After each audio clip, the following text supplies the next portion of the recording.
राख काढ़े गोइल रहनी चूल्हे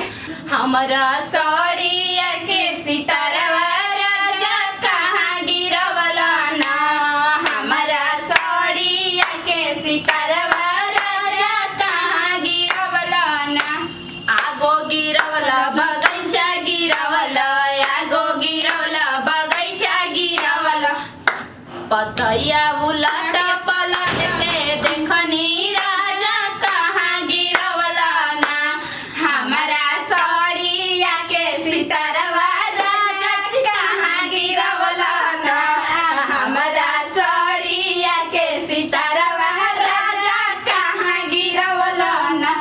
बहरी गिरैला दुआरे गिरैला बहरी गिरैला दुआरे गिरैला अगनवा घूमी घूमी देखनी राजा कहाँ गिरवला ना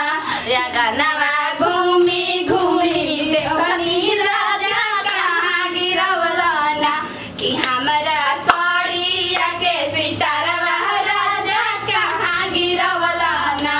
कि हमरा सड़िया के सितारवा राजा कहाँ गिरवला ना आगो गिरवला बगैचा गिरवला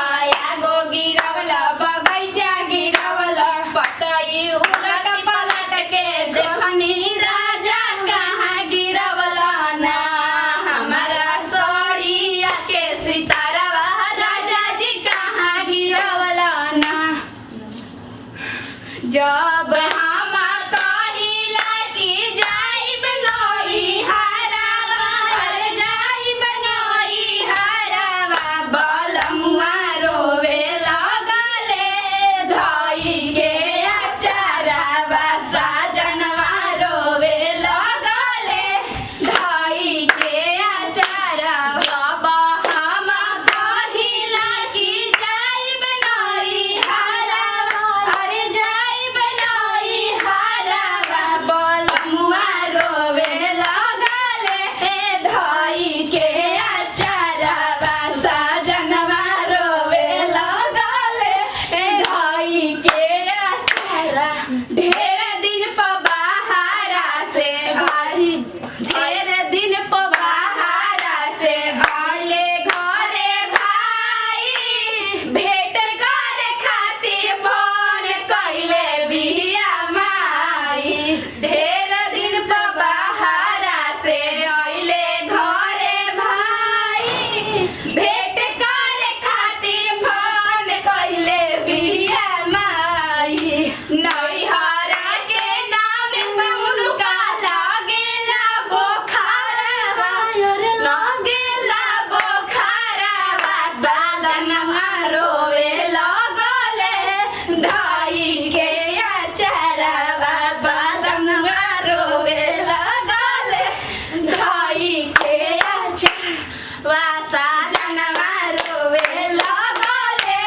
धई के अचारवा बलमुआ रोवे लगले धई के अचारवा बलमुआ रोवे लगले धई के अचारवा साजनवा रोवे लगले धई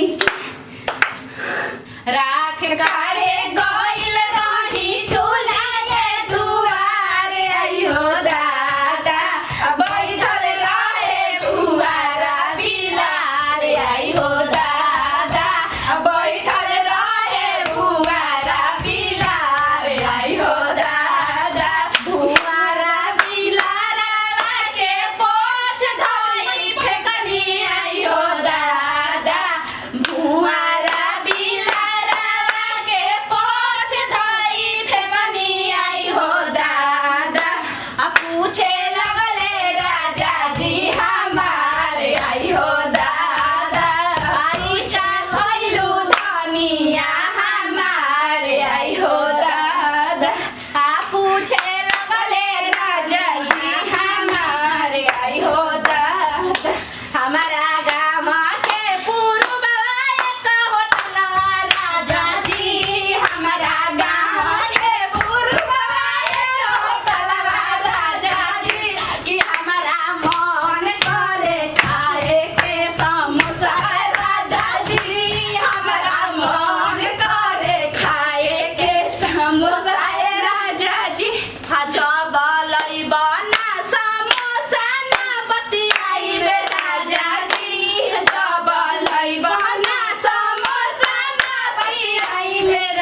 सिंह और यहाँ के खुशबू सिंह यहाँ के नीलू बोरा देखने जो हमने की वीडियो बनानी है जा आज से देखबे कल कि घर में नहीं हुई दुल्हन आवेली तो हमने की वीडियो बनानी है जा कितना बढ़िया गोतनी के संग मेल झोल के डांस करनी है जा तो ऐसे अपन घर में भी आज मौज कर ले जा मस्ती का एंटरटेनमेंट एक वीडियो मस्ती एंजॉय करनी है जा चलिए सतन देते हैं अगले वीडियो में फिर से मिलना चाहिए यदि वीडियो अच्छा लगे दिल से लाइक करम शेयर करम कमेंट करम और वो सबके अपन चैनल बा पुष्पा सिंह मस्ती ओकरा के दिल से सब्सक्राइब करम ऐसे हमरा कहा कि वीडियो में रोज प्यार दुलार देले में ये अपन चैनल बाटे एकरा पर थोड़ा सी ध्यान देम जा और जम के धक शेयर कर देम जा और सब्सक्राइब करवा देम जा अपन ग्रुप में शेयर कर देम जा और पुष्पा सिंह मस्ती जो भी सब्सक्राइब ना करी सब्सक्राइब कर लेम जा बाय बाय।